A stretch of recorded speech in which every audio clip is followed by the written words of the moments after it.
Good day everyone. I am from Group 3 and I am now to discuss about the virtue ethics. So first, what is virtue ethics? Virtue ethics is the ethical framework that is concerned with understanding the good as the matter of developing the virtuous character of a person. Virtue ethics, on the other hand, focuses on the formation of one's character brought about by determining and doing virtuous acts. The two major thinkers of ancient Greece, Plato and Aristotle, had discourses concerning virtue. But Aristotle's book entitled Nicomachean Ethics is the first comprehensive and problematic study of virtue ethics. So the other meaning of virtue ethics kay di focus on sa personalidad sa usa ka tawo tungod sa pag-ila o pagbuhat sa mayong buhat. Sa duha ka thinkers nga si Aristotle ug Plato, kung unsaon pagpugong o paghunahuna sa virtue, pero sa libro nga gitaytolan og Nicomachean Ethics ni Aristotle, mao ang kinunhanang komprehensibo o programatibo nga gistudihan sa virtue ethics. Aristotle and Plato have some different views on these things. For Plato, the real is outside the realm of any human sensory experience but can somehow be grasped by one's intellect. The truth and ultimately, the good are the sphere of forms or ideas transcending daily human condition. On the other hand, for Aristotle, the real is found within our everyday encounter with objects in the world. What makes nature intelligible is its character of having both form and matter. Therefore, the truth and the good cannot exist apart from the object and are not independent of our experience. For example, ang isang banal na tao ay isang taong mabait sa maraming sitwasyon sa kanyang buhay. Dahil iyon ang kanyang katagian at hindi dahil gusto niyang makapakinabangan o makakuha ng pabor o gawain lamang ang kanyang tungkulin.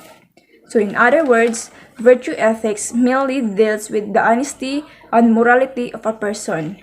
It is the key to understand and live a life of moral character.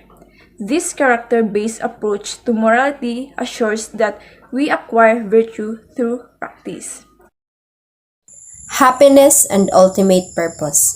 Aristotle argues that happiness is the ultimate goal of human existence because it is the only thing we only do for itself. People want to be wealthy, famous, and powerful only because these things they believe will lead them to happiness. According to Aristotle, happiness is the only end or good that we desire for its own sake, and it is for the sake of happiness that we desire all other ends or goods. Happiness, however, it is not merely a pleasurable feeling of contentment or satisfaction, but an activity of human beings and one that is understood in terms of the function of human beings in particular. Only the rational principle is the particular to human beings and a human life, in order to be happy, must be lived in accordance with reason. It seems that for Socrates, moral goodness is already within the realm of intellectual excellence. Knowing the good implies the ability to perform morally virtuous acts. As Socrates mentions, moral goodness is already within the realm of intellectual brilliance. So we all know that we are capable of doing good deeds. For Aristotle, having intellectual excellence does not necessarily mean that one already has the capacity of doing the good. So, in order to be excellent is you must have a proper intellect and knowledge to determine what is right from wrong and discipline ourselves. Rational faculty of a person tells us that she is capable of achieving two kinds of virtue, the moral and intellectual. In discussing moral virtue, Aristotle says that it is attained by means of habit. Being morally good is a process of getting used to doing the proper act.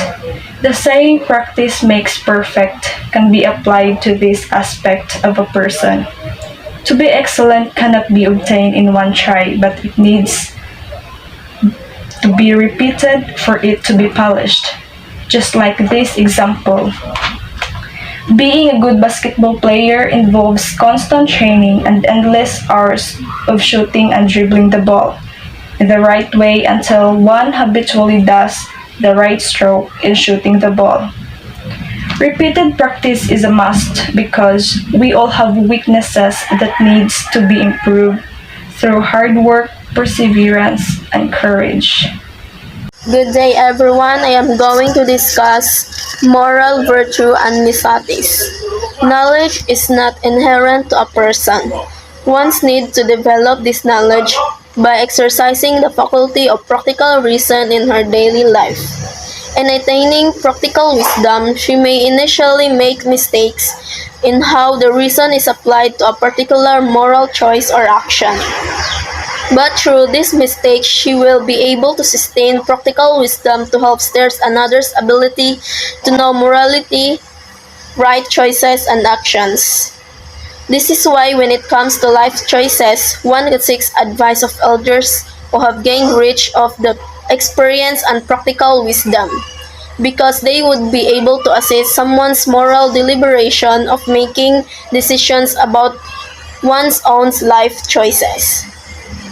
As maintained by Aristotle, it is the middle intermediate of misatis for the Greeks that is aimed at the morally virtuous person.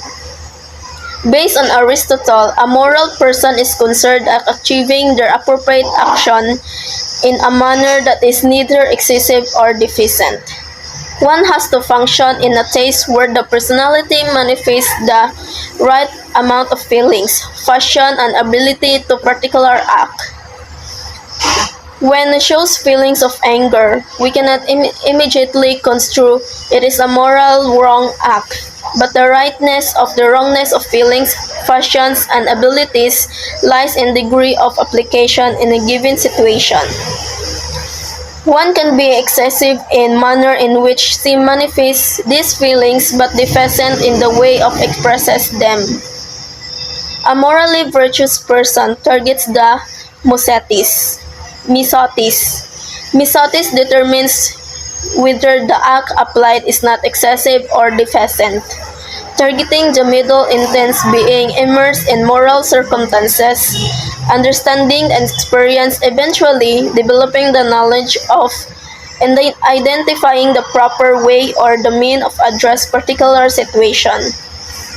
Aristotle's discussion ultimately leads to defining what exactly moral virtue is, a state of character concerned with choice, lying in a mean that is the mean of relative to us, this being determined the rational principle by the principle by which of man practical wisdom would determine it. Aristotle clarifies virtue not that all feelings, passions, and actions have the middle point. When a mean is sought, it is the context of being to identify to good act in given situation. However, when it involves such a bad feeling, function, or action, the middle non-existent, because if there is no good, we satis in something that is considered in bad act. It is only true in the middle that a person can able to manifest her feelings, passions, and actions virtuously.